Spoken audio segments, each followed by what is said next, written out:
ناظرین محترم، السلام علیکم ورحمۃ اللہ وبرکاتہ۔ میں ہوں پروفیسر وارث محمود اور آپ دیکھ رہے ہیں پروگرام عرفان دین فکر اقبال کی روشنی میں۔ ناظرین، کل ہم نے پروگرام کیا تھا اقبال ایک عاشق رسول جو وقت کی کمی کے باعث مکمل نہیں ہو سکا تھا، اس کا بقیہ حصہ پیش خدمت ہے۔ جی سر، خوش آمدید۔ تھینک یو سر، جواب شکوہ کا آخری شعر ہے کہ محمد سے وفا تو نے تو ہم تیرے ہیں، یہ جہاں چیز ہے کیا لوح و قلم تیرے ہیں۔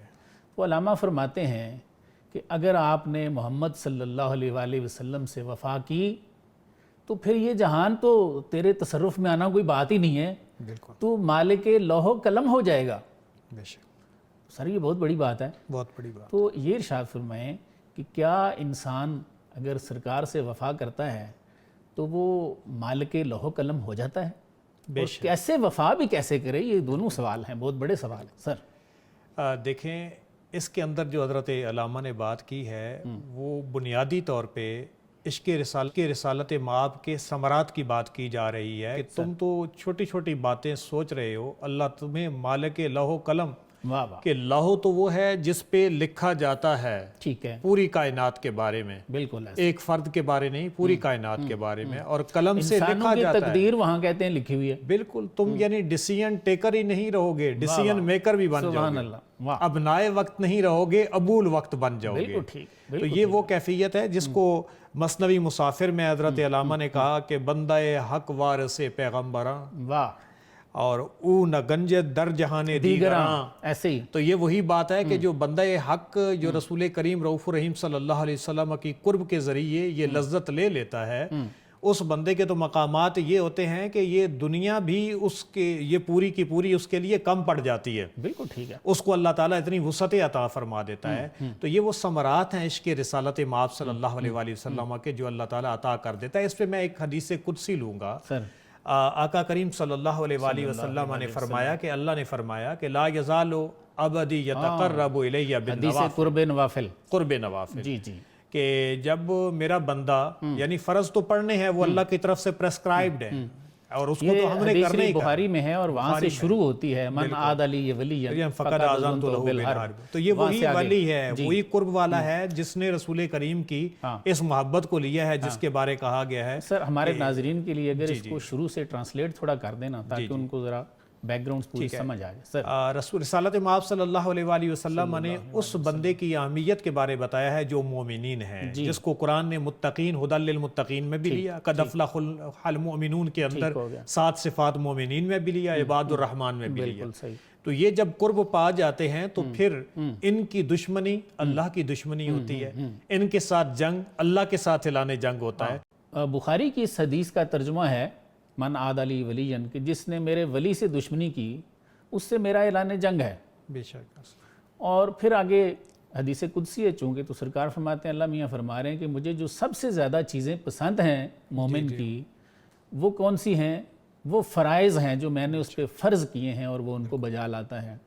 پھر آگے فرماتے ہیں کہ بندہ نوافل کے ذریعے میرے اتنا قریب آ جاتا ہے کہ میں اس کے کان بن جاتا ہوں جن سے سنتا ہے۔ یعنی میں پہلے ہے کہ میں اسے محبوب بنا لیتا ہوں، حتی احببت لا یزال عبدی یتقرب الی بالنوافل۔ آنکھوں کانوں اور ہاتھوں پاؤں کا ذکر ہے کہ میں یہ بن جاتا ہوں حتیٰ کہ اسے اپنا محبوب بنا لیتا ہوں۔ بالکل۔ پھر جو وہ مانگتا ہے وہ میں اسے دیتا ہوں، پناہ مانگتا ہے تو وَلَئِنْ سَأَلَنِي لَأُوتِيَنَّ۔ سر ٹھیک ہے، اس پورے کو بلکہ میں کیونکہ کلام اقبال کے حوالے سے بات ہے تو آپ نے اپنے قالب میں ڈالا ہے، ہاتھ ہے اللہ کا بندہ مومن کا ہاتھ، بالکل غالب و کار آفرین، کار کشا و کار ساز۔ اور پریکٹیکلی ہم دیکھتے ہیں کہ حضرت مولا حیدر کرار آپ نے جو فاتح خیبر بنے تو وہ فاتح خیبر کے اندر جو طاقت ہے اس کو بھی اقبال نے بتایا، تیرے خیال میں ہے گر شرر تو خیال فقر و غنا نہ کر، کہ جہاں میں نان شعیر پر ہے مدار قوت حیدری۔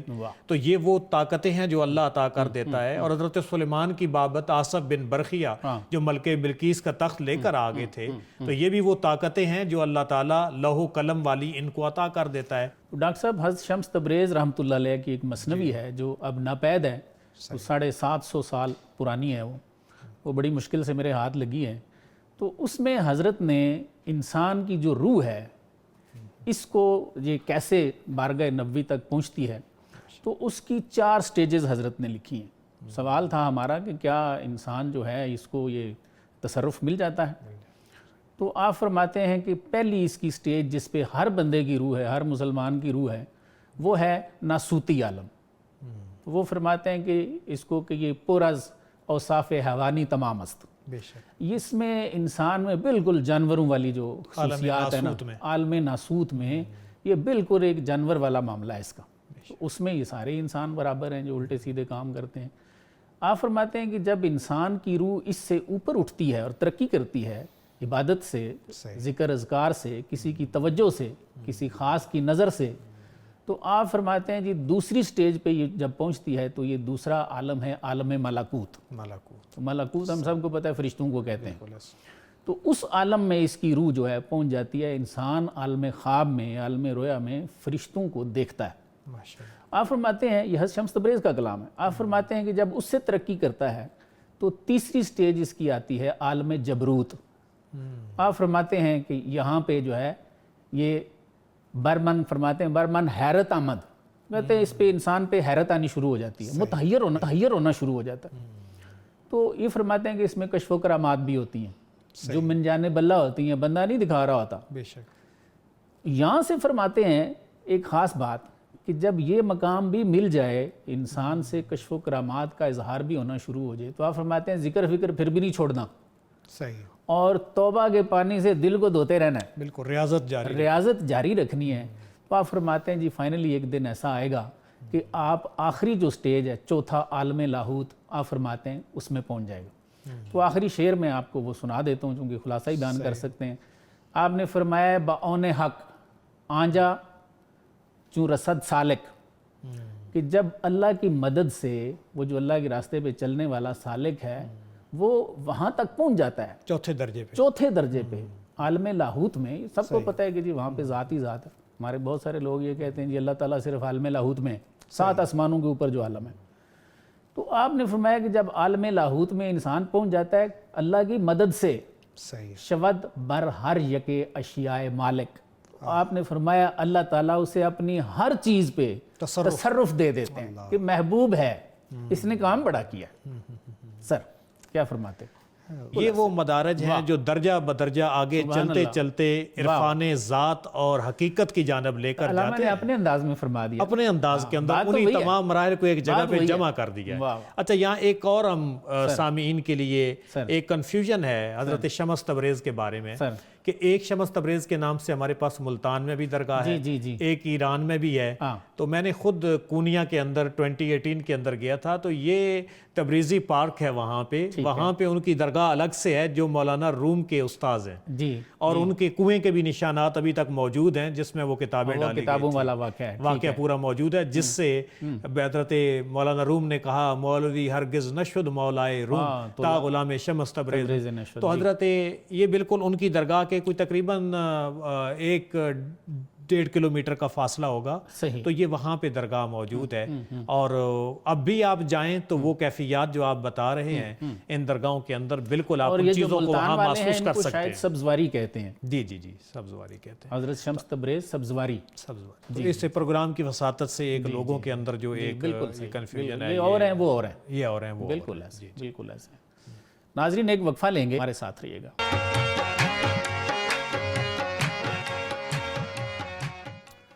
جی ویلکم بیک ناظرین۔ ڈاکٹر صاحب، ستیزہ کار رہا ہے ازل سے تا امروز، چراغ مصطفی سے شرار بولہبی۔ علامہ فرماتے ہیں کہ ازل سے یہ جنگ جاری ہے، بے شک، چراغ مصطفیٰ سے شرار بولہبی کی۔ تو سر یہ ارشاد فرمائیں کہ کفر اسلام کی مخالفت تو سمجھ آتی ہے کہ وہ اور ہیں ہم اور ہیں، ٹھیک ہے، لیکن اولیاء اللہ کی تو مخالفت مسلمان بھی کرتے ہیں، ٹکا کے کرتے ہیں، ٹھیک ہے۔ اب تو یہاں تک لوگ کہنا شروع ہو گئے ہیں، کہتے ہیں یہ اسلام کے ساتھ ایک الگ مذہب ہے۔ اس پہ ویسے ایک پروگرام ہونا چاہیے کیونکہ تمام صوفیوں نے اس کو شریعت سے بنایا ہے، بالکل ایسے، لیکن مولوی جو ہے وہ کہتا ہے نہیں جی شریعت صرف ہمارے پاس ہے، تو یہ تو باہر ہے اس سے، یہ متوازی دین، یہ متوازی دین ہے۔ آج کل تو وہ کیا نام ہے ان کا، وہ غامدی صاحب نے اس پہ ایک ویڈیو بنائی ہے، وہ کہتے ہیں جی اس کا اسلام سے کوئی تعلق نہیں، یہ ایک پیرلل دین ہے۔ استغفر اللہ، اللہ اکبر۔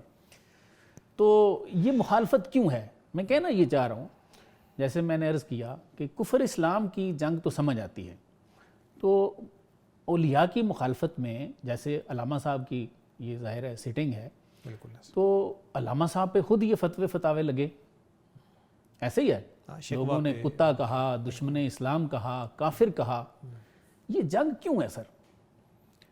دیکھیں ایک بات تو بڑی واضح ہے، جیسے آپ نے خود یہ شعر پڑھ کے بھی جواب دیا کہ، اور یہ بنیادی طور پہ اس کے پیچھے سورہ بنی اسرائیل کی آیت ہے کہ قل جاء الحق وزہق الباطل ان الباطل کان زہوقا، ٹھیک ہے کہ حق آ گیا باطل مٹ گیا، اور باطل مٹنے کے لیے ہی ہے، بالکل صحیح، اور دوسرا عربی میں ایک مقولہ ہے کہ تعرف الاشیاء باضدادھا، کہ اشیاء کو ان کی ضدوں سے پہچانا جاتا ہے۔ اور حضرت علی کی طرف ایک منسوب قول بھی ہے کہ اگر تمہیں راستے میں کوئی رکاوٹ نہ آئے کہیں چلتے ہوئے تو ذرا اپنے آپ کو دیکھ لینا کہ میں کہیں باطل راستے پہ تو نہیں چل رہا جہاں پہ باطل قوتیں میرے ساتھ ہم نوا ہو گئی ہیں اور کوئی روکنے والا نہیں ہے۔ بندہ حق کے راستے پہ چلتا ہے تو آگے ریزسٹنس اور رکاوٹیں ضرور آتی ہیں۔ میں تھوڑا سا ایڈ کرنا چاہتا ہوں، یہی بات ہمارے جو کاملین ہیں، کامل صوفیہ ہیں، انہوں نے فرمائی ہے۔ وہ فرماتے ہیں کہ جہاں پہ نعمت ہے وہاں مخالفت ہے پکی، کہتے ہیں یہ لازم و ملزوم ہے۔ تو یہاں تک بزرگوں نے فرمایا ہے، وہ فرماتے ہیں کہ حضور صلی اللہ علیہ وآلہ وسلم کو دیکھو کتنی مخالفت ہے، شیب ابی طالب میں بند کر دیا، ہجرت پہ مجبور کر دیا، ایسے ہی ہے، کتنی جنگیں ہوئیں۔ پھر وہ آگے فرماتے ہیں کہ سرکار نے ارشاد فرمایا من کنت مولا ہو فاز علی مولا ہو، جس کا میں مولا اس کا علی بھی مولا، تو علی بھی ہے، وہ فرماتے ہیں کہ وہ بھی چراغ مصطفی ہیں، بے شک۔ تو وہ فرماتے ہیں جی مخالفت کی حد دیکھ لیں سیدنا سے لے کے کربلا تک، مخالفت کی حد دیکھ لیں، وہ فرماتے ہیں یہ لازم و ملزوم ہے، اگر مخالفت نہیں ہے تو نعمت نہیں ہے۔ تو حضرت سلطان بہو رحمۃ اللہ علیہ نے کیا فرمایا سر، شریعت دے دروازے اچے تیرا فقردہ موری ہو، عالم فاضل لنگن نہ دیندے جو لنگدا سو چوری ہو، تے پٹ پٹ اٹا وٹے مارن درد منداں دے کھوری ہو، تے راز ماہی دا عاشق جانن باہوے کی جانن لوگ تھوری ہو۔ انہوں نے بھی کام پورا ڈالا ہے، تھوری یہ سندھ کے علاقے میں ہندوؤں کو کہتے ہیں۔ وہ فرماتے ہیں اللہ کا راز عاشقوں کے پاس ہے، یہ تو ہندو جیسے ہیں، ان کے تو کام ہندو جیسے، ان کو کیا پتا۔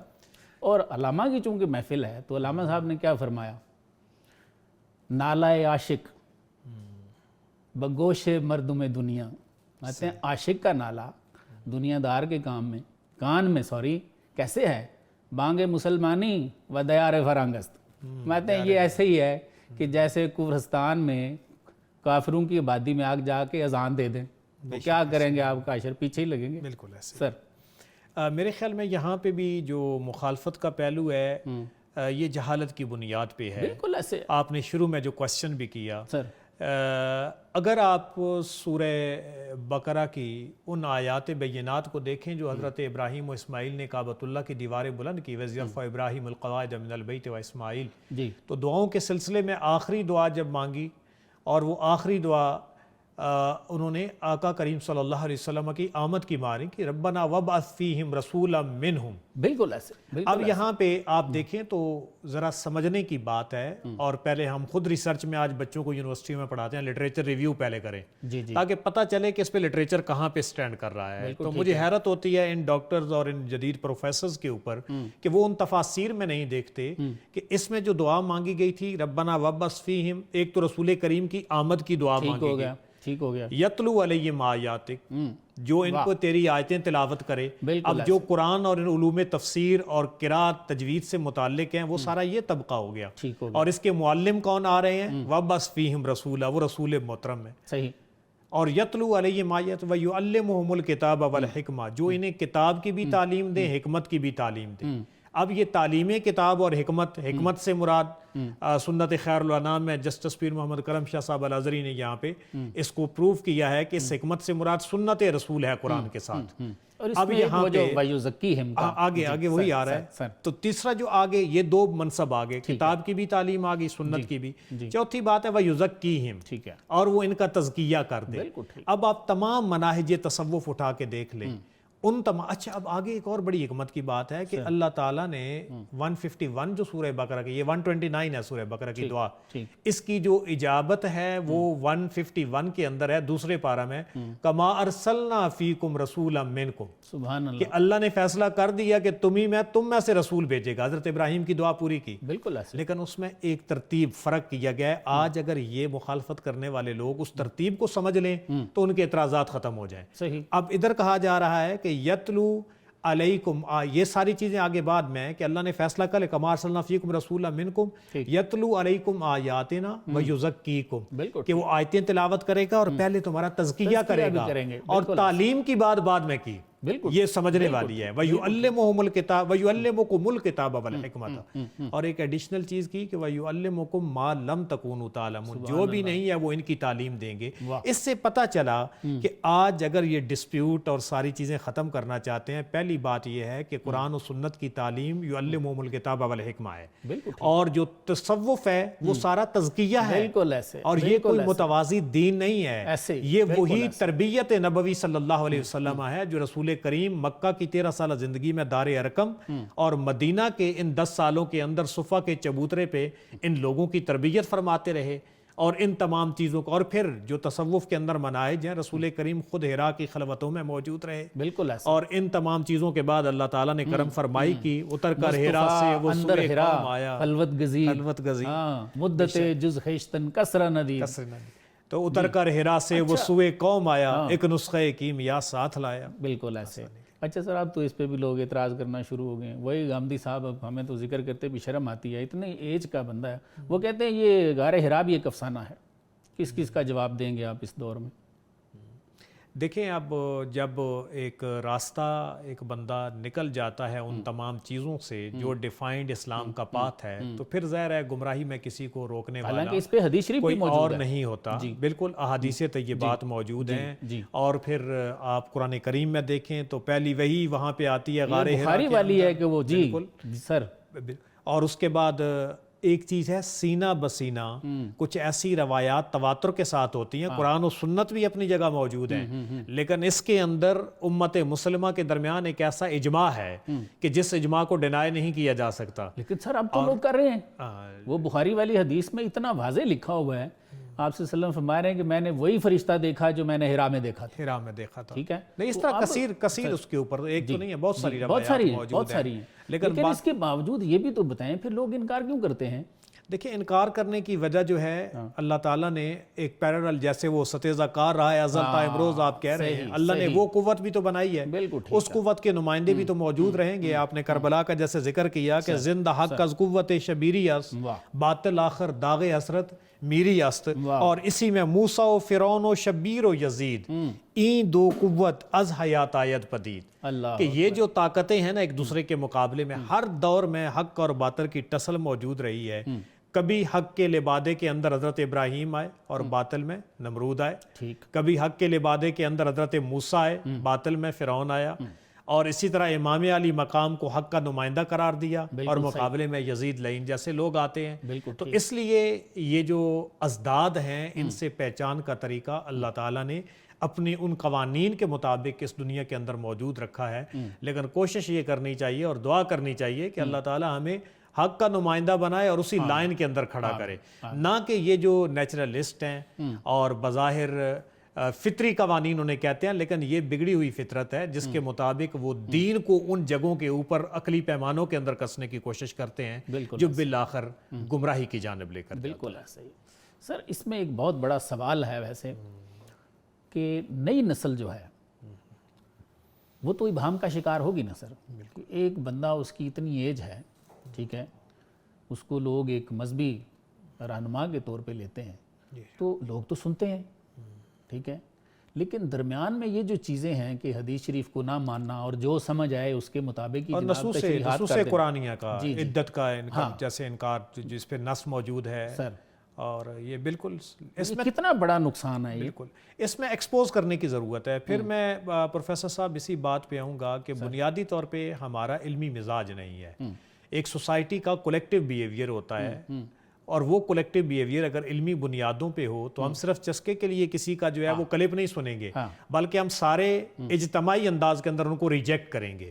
اور یہ چیز میں نے مصر میں دیکھی ہے کہ وہاں پہ باقاعدہ اگر بندہ ایسی تفردات لے کے آتا ہے، نئی قسم کی راہ لے کے آتا ہے، تو وہ باقاعدہ جو مشائخۃ کبار العلماء ہے الازہر شریف کی، وہ اس بندے کو سامنے ٹی وی چینلز پہ بٹھا دیتے ہیں جیسے اس کی سے ہو، اور چاہے کتنے دن ہی مباحثہ نہ چلتا رہے وہ کرتے ہیں اور اس بندے کو ایکسپوز کرتے ہیں۔ یہاں تو کوئی پوچھتا ہی نہیں نا کسی کو، یہاں پہ بس یہ جس کی مرضی ہے وہ کمزوری لگا ہوا اسی ہے۔ چیز کی ہے۔ اب آپ دیکھیں کہ ایک ان کی ویڈیو اس پہ ہے، وہ کہتے ہیں جی اللہ نے قرآن میں یہ اسلوب دے دیا، یہ فیصلہ کر دیا ہے کہ جو اللہ کو مانتا ہے اور آخرت کے دن کو مانتا ہے وہ جنتی ہے۔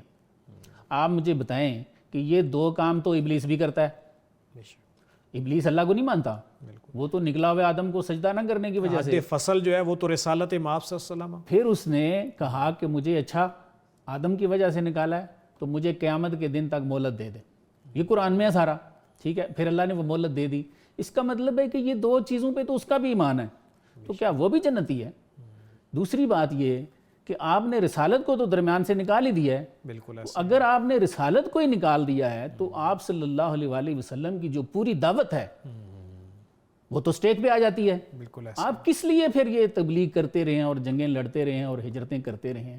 میرے خیال میں پروگرام کے ٹائٹل کے مطابق ہمیں اسرار خودی اور رموز بے خودی میں وہ ارکان ملت اسلامیہ ریوزٹ کرنے کی اور اس ملت کے نوجوانوں کو یاد کروانے کی ضرورت ہے۔ بالکل کریں گے۔ اول توحید ہے اور اس کے بعد رسالت ہے، بالکل، اور اس رسالت کا کنیکشن کیسے ہے، بالکل ایسے وہ بڑی عمدگی کے ساتھ اس چیز کو رسالت ہمارے کے بغیر تو آپ مسلمان ہی نہیں ہو سکتے۔ بالکل بالکل، اس میں سید نذیر نیازی صاحب جو ہیں انہوں نے ان تمام چیزوں کو بڑی عمدگی کے ساتھ نبوت کے دو اجزاء کے تحت ان چیزوں کو ذکر کیا ہے، جو حضرت اقبال کے خطبات سے چیزیں لی گئی ہیں، بالکل کہ اس رسالت اور نبوت کے تصور کے بغیر وہ جو نظم اسلامیہ ہے یا جو سوشو اکنامک آپ کا نظام چلتا ہے، ان چیزوں کی تعبیر اور تعیین ممکن ہی نہیں۔ بالکل ٹھیک ہے جی۔ ناظرین ایک وقفہ لیں گے، وقفے کے بعد دوبارہ حاضر۔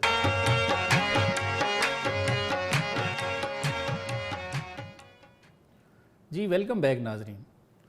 ڈاکٹر صاحب تا شعر مصطفیٰ از دست رفت، علامہ فرماتے ہیں کہ چونکہ شعر مصطفیٰ کو ہم نے چھوڑ دیا ہے، قوم را رمز بقا از دست رفت، تو وہ جو بقا کا راز تھا وہ بھی تمہارے ہاتھوں سے نکل چکا ہے۔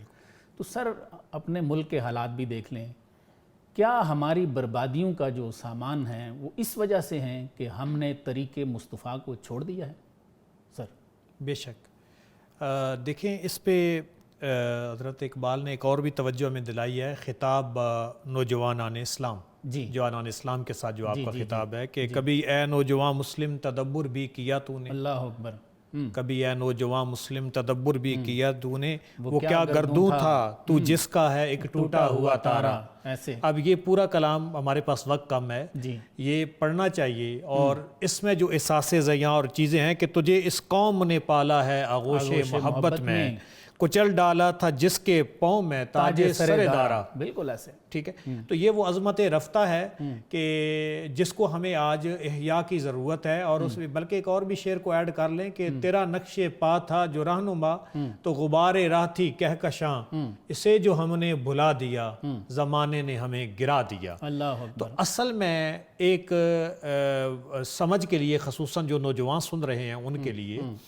ہمارے پاس اساتذہ میں بیرا شریف میں ایک استاد فرمایا کرتے تھے کہ آپ ایک چیز یاد رکھیں کہ جو شمع ہے، جو روشنی ہے، وہ رسالت مآب صلی اللہ علیہ وسلم کی ہے۔ بالکل ٹھیک۔ اور آپ کا سایہ جو ہے وہ دنیا کی طرح ہے۔ اگر آپ اپنا چہرہ مکین گنبد خضراء کی طرف لے کر چلیں گے تو وہ سایہ بڑا بھی ہوگا اور پیچھے پیچھے چلے گا، اور جب آپ اپنی پشت کر لیں گے ان کی جانب، وہ تو روشنی رواں دواں ہے، وہ آب و تاب کے ساتھ چمک رہی ہے۔ ٹھیک ہے۔ آپ اپنے سائے کے پیچھے، دنیا کے پیچھے دوڑنے کی کوشش کریں گے تو وہ آگے دوڑے گا اور چھوٹا ہوتا جائے گا، آخر میں غائب ہو جائے گا، کیونکہ آپ روشنی سے دور چلے گئے۔ تو مرکز وہی ہے، اطاعت وہی ہے. اگر ہم اس اطاعت اور ان چیزوں کو اپنا لیں تو بال یقین ہمارے لیے سب کچھ ہے. اور یہی تو بات جواب شکوہ کے اندر جو ہے حضرت علامہ محمد اقبال نے اللہ کی جانب سے جواب دیتے ہوئے جتنے شکوے تھے ان کا آگے بتایا کہ قوت عشق سے ہر پست کو بالا کر دے, دہر میں اسم محمد سے اجالا کر دے. اور وہ اسم محمد سے اجالا یہی ہے کہ جو ہمیں پستی سے اٹھا کے بلندی کی جانب اور کار مذلت سے اٹھا کے اوج ثریا کی جانب بد اخلاقی سے اٹھا کے خلق حسن کے قریب لے کے آتا ہے. اور وہ کیونکہ ہو نہ یہ پھول تو بلبل کا ترنم بھی نہ ہو, چمنے دہر میں کلیوں کا تبسم بھی نہ ہو. تو یہ آگے پورے اشعار اس چیز کی جانب ہمیں ترغیب دلاتے ہیں کہ ہمارے لیے مرکز ہدایت آپ صلی اللہ علیہ وآلہ وسلم کی ذات ہے. اور آج موجودہ حالات اور ان چیزوں کے اندر دیکھا جائے تو قرآن یہی کہتا ہے کہ من اعرض عن ذکری فإن لہ معیشۃ ضنکا, کہ جو میرے ذکر سے اعراض کرے گا. اور وہ ذکر کیا ہے؟ یہی وہ پیغام ہے جو رسول کریم اس سے تھوڑا سا آگے ہم جو ہمارے موجودہ حالات ہیں تو اگر ان کو ہم دیکھیں اور ایک نظر جو تعلیمات ہیں ہمارے قرآن کی اور رسول صلی اللہ علیہ وسلم کی, تو ہمیں یہ ایک آئینہ ہے, اس میں ہمیں اپنی صورت بڑی اچھی طرح نظر آ جانی چاہیے. قرآن کیا کہتا ہے؟ انما المؤمنون اخوہ, مومن آپس میں بھائی بھائی ہیں. ٹھیک ہو گیا. حدیث شریف کیا کہتی ہے؟ بخاری شریف, لا ترجعوا بعدی کفارا, آپ فرماتے ہیں خبردار میرے بعد کافر نہ بن جانا. یضرب بعضکم رقاب بعض, کہ ایک دوسرے کی گردنیں کاٹنی شروع کر دو. ٹھیک ہے. آج جو کچھ ہو رہا ہے ملک میں کہ یہاں سے لوگ غریب غربا اپنی مزدوری کے لیے جاتے ہیں, ٹھیک ہے, تو ان کو لوگ دیکھ کے ان کے آئی ڈی کارڈز, ٹھیک ہے, اور ان کو قتل کر رہے ہیں. از اٹ اے فیکٹ اور ناٹ؟ بالکل فیکٹ. ٹھیک ہے. تو آپ صلی اللہ علیہ وسلم نے فرمایا کہ میرے بعد کافر نہ ہو جانا, کہ ایک دوسرے کی گردنیں کاٹنی شروع کر دو. مجھے یہ بتائیں کہ جو لوگ یہ کام کر رہے ہیں کیا وہ دین کے اندر باقی ہیں یا نکل چکے ہیں؟ ایک یہ سوال. اور دوسرا یہ فرمائیں سر کہ اس ملک میں ہر جو ہے پروفیشن ہے ان کی ایک این جی او ہے, یعنی تنور والوں کی بھی ایک این جی او ہے, نائیوں کی بھی این جی او ہے, اساتذہ کی ایک این جی او ہے, وکیلوں کی این جی او ہے, کس کی نہیں ہے؟ ایون علماء جو ہیں محراب و ممبر والے ان کی بھی این جی اوز ہیں, ایسے ہی ہے, اساتذہ کی بھی ہیں. آپ مجھے بتائیں کہ جو حالات چل رہے ہیں, ٹھیک ہے, کوئی ایک آواز آپ کو کہیں سے نظر آتی ہے کہ یہ مفاہمت ہونی چاہیے, یہ بیٹھنا چاہیے, ٹھیک ہے, ہم آپس میں بھائی بھائی ہیں, یہ قرآن کی تعلیم ہے نا؟ بالکل ایسے. تو سر ہم وہ شعر مصطفیٰ جو کہ شعر خدا ہی ہے, ہم تو ان سب کو چھوڑ چکے ہیں. اور باقی جو ہم جیسے لوگ ہیں وہ بھی سارے بڑے سکون سے بیٹھ کے اپنا گزارا کر رہے ہیں. کوئی آپ دیکھتے ہیں کہ جی کوئی کوشش کر رہا ہے کہ ہمارے حالات ٹھیک ہونا چاہیے, کوئی حل نکل آنا چاہیے؟ سر دیکھیں دو سوالات تھے آپ کے. پہلی بات تو یہ ہے کہ کیا یہ عمل جو ہے, سر دیکھیں آقا کریم صلی اللہ علیہ وآلہ وسلم نے جو پوری شریعت ہمیں عطا کی ہے, امام غزالی نے اس کے جو مقاصد بیان کیے ہیں, ان مقاصد میں حفظ جان, حفظ النفس جسے کہا گیا ہے, وہ بہت بڑا ایک مقصد ہے. اور اس کے لیے باقاعدہ لیجسلیشن کی گئی ہے کہ نفس و بالنفس, جو قتل کرے گا اس کے بدلے میں قتل کیا جائے گا. یا پھر دیت کا جو سسٹم ہے, مقتول کے ورثاء راضی ہوں, وہ پاکستان والا ٹوپی ڈرامہ نہیں, اصل میں راضی ہوں. تو یہ خون مسلم کی جو ارزانی ہے, یہ اس کو قطعاً برداشت نہیں کیا گیا. اور یہی احترام آدمیت اور آقا کریم صلی اللہ علیہ وسلم کا خطبہ حجۃ الوداع ہمارے لیے رہنما ہے. حضرت عمر ابن خطاب سے, بالکل حضرت عمر ابن خطاب سے یہ روایت موجود ہے, آپ کعبۃ اللہ کو دیکھ کے کہتے ہیں کہ تیری بڑی حرمت ہے, تیری بڑی عزت ہے, مقام ہے, اس شہر کا بھی ہے, لیکن خون مسلم, آبروئے مسلم اور مال مسلم کی جو عزت اور حرمت ہے وہ تم سے بڑھ کر ہے. اور آقا کریم کی یہ تو مارنا تو بہت دور کی بات ہے, یہ بھی حدیث پاک موجود ہوتا ہے کہ من اشارہ بالسلاح الی اخیہ, کہ جس نے ہتھیار سے اپنے بھائی کو اشارہ بھی کیا, علیہ لعنت اللہ و ملائکہ, اللہ ملائکہ اور تمام لوگوں کی لعنت آپ نے اس کے اوپر کی ہے.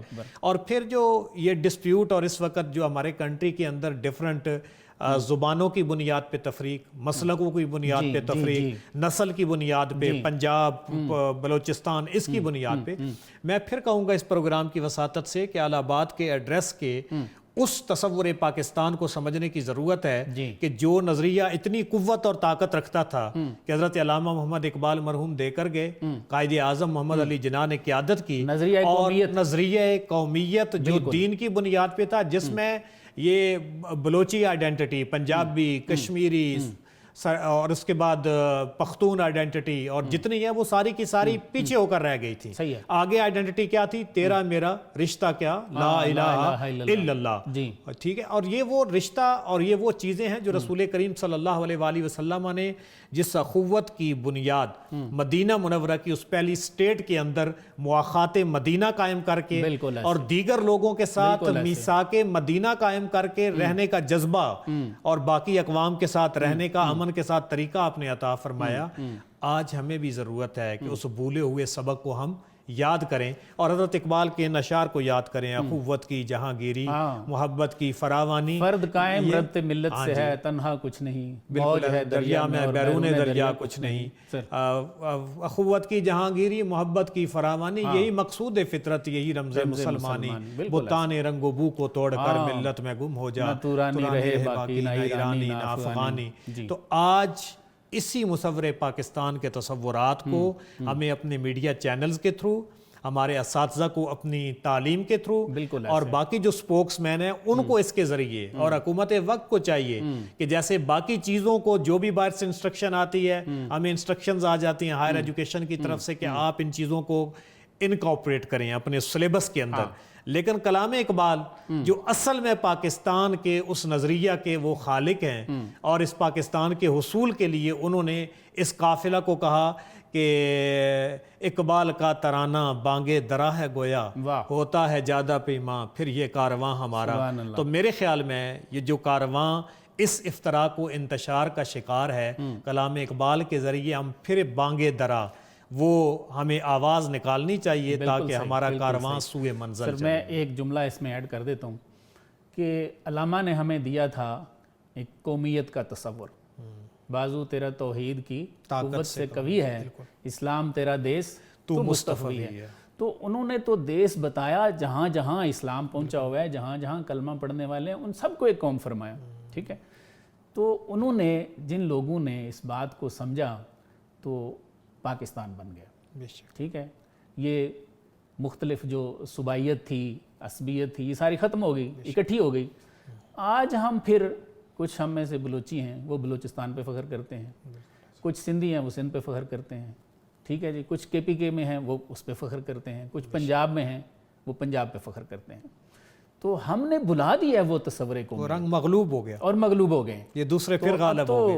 تو بالکل شرم بھی آتی ہے اور خوف بھی آتا ہے اپنے مسلمانوں کے حالات دیکھ کے. تو اللہ تعالیٰ ہمیں سمجھ دیں، اور یہ ذمہ داری بنتی ہے میرے خیال میں ٹی وی چینلز کی، یہ محراب و منبر کی، اساتذہ کی، کہ کوئی نہ کوئی لوگ جو ہیں وہ اس اور حکومتی اقدامات کی حل کے لیے کوشش کرنی چاہیے. ایسے نہ کیے جائیں کہ ریکنسائل کرنا چاہیے، ان چیزوں کو ہوا نہیں دینی چاہیے بلکہ ہمیں ایک وحدت کی جانب بڑھنا چاہیے. بالکل ٹھیک. جی ناظرین، آپ نے ہمارا آج کا پروگرام دیکھا.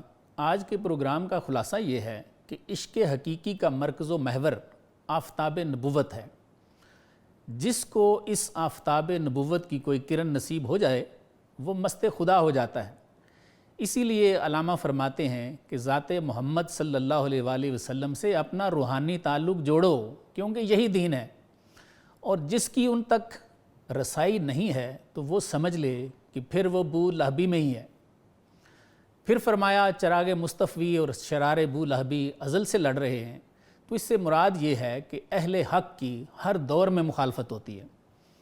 آج کے پروگرام میں جو علامہ کی خاص بات ہم نے یاد کی وہ یہ تھی کہ آج مسلمان پوری دنیا میں اگر ذلیل و رسوا ہیں تو اس کی صرف اور صرف ایک ہی وجہ ہے جو علامہ نے بتائی ہے کہ ہم نے عشق مصطفیٰ کو اپنی زندگیوں سے نکال دیا ہے. یہی اہل مغرب کی یلغار تھی. وہ فاقہ کش کہ موت سے ڈرتا نہیں ذرا، روح محمد اس کے بدن سے نکال دو. فکر عرب کو دے کے فرنگی تخیلات، اسلام کو حجاز و یمن سے نکال دو.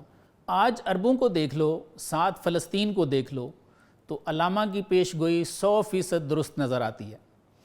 اس کے ساتھ ہی میں ڈاکٹر صاحب کا شکریہ ادا کرتا ہوں، سر آپ کی تشریف آوری کا بہت بہت شکریہ. ناظرین، اپنے میزبان کو بھی اجازت دیجیے. اللہ حافظ.